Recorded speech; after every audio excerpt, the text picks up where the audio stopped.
Hey guys, I'm Danny, your friendly neighborhood colorist, and in this video we are gonna take a look at my 6 months review for this micro color panel. And after using it for quite a while more, I have even stronger opinions on this panel itself. So before I go in and talk about this panel, I want to say that I purchased this micro color panel all on my own.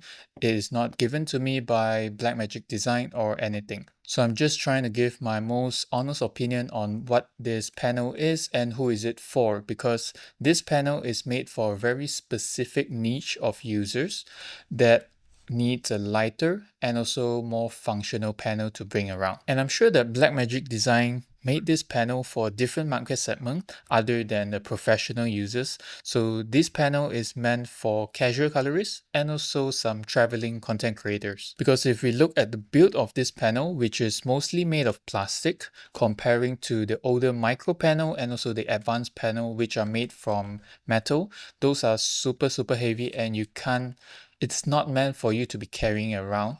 So this is meant for you to bring it around if you want to go travel, if you want to grade on the spot, or if you don't really use it that often and you don't need a huge chunk of metal on your table.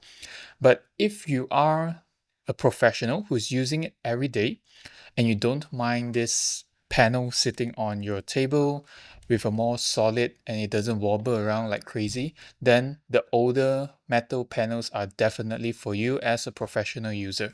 But I can see that this is definitely a market segment that is meant for more casual colorists. So talking about the build, since this is made for portability, so the wheels and the trackballs are all smaller, which is hard to use because the wheels are lower than the trackball, so you might accidentally touch the trackball every now and then. And another issue that I touched on in my initial review video is the absence of a lock button, which I use very often. So there's no lock button here. If you want to go into lock, you have to shift up and offset, then you can go into lock mode, and it doesn't even show on the screen that you are in lock mode. So it's super unintuitive that way.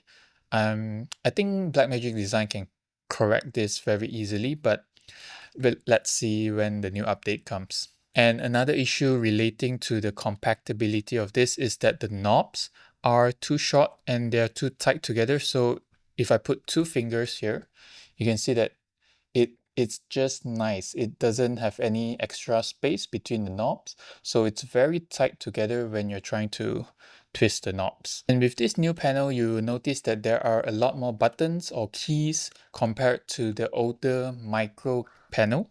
I like this and I hate this at the same time. With the additional buttons, you get a lot more functionality, but if the panel is so small and you squeeze all the buttons together, then it gets very secluded and the layout doesn't really make sense already in this. So if you watch my previous video, I talk about how my right hand holding a stylus can just go up and down without moving my left hand, which is fully on the keyboard. But with this panel, there are buttons on both sides. So it's a lot more complicated having to move both hands.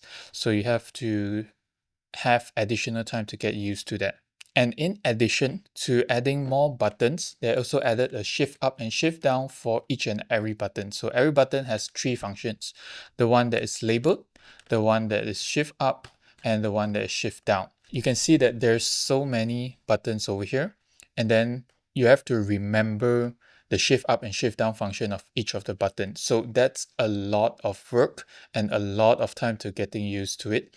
So I am still not used to it because it's not labeled. You have to really go through the manual book in order to find each specific functions. In the same time, why not just use keyboard shortcuts? So for example, let's say I want to add a parallel note. So there is an add note button here, but what it adds is a serial note. So if I want to add a parallel note, I have to shift up and click on add node. So that will add a parallel node. But what if I just command and P on my keyboard? That's also two buttons, two keys that I have to click. So it's the same thing, and you don't get any benefits from using this panel over a keyboard in that sense. So one of the main advantage of using this panel over the old micro panel is that you can put an iPad up here so that you can grade on an iPad.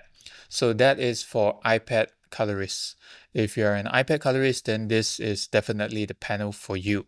But I don't really use the iPad for color grading. Most of the time, I just use it for a second screen or something.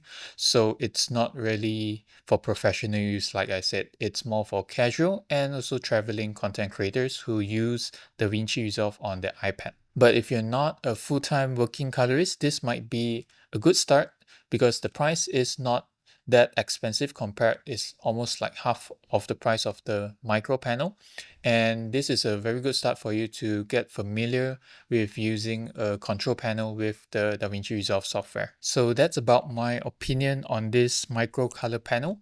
And after this video, I'm gonna sell it off because I have my micro panel, which I love a lot over here, and I have my new office for clients to come sit in for a session. So I don't really have to travel to the client's places. That's why I'm letting it go to someone who doesn't color grade that much, but wants to use a panel if he does.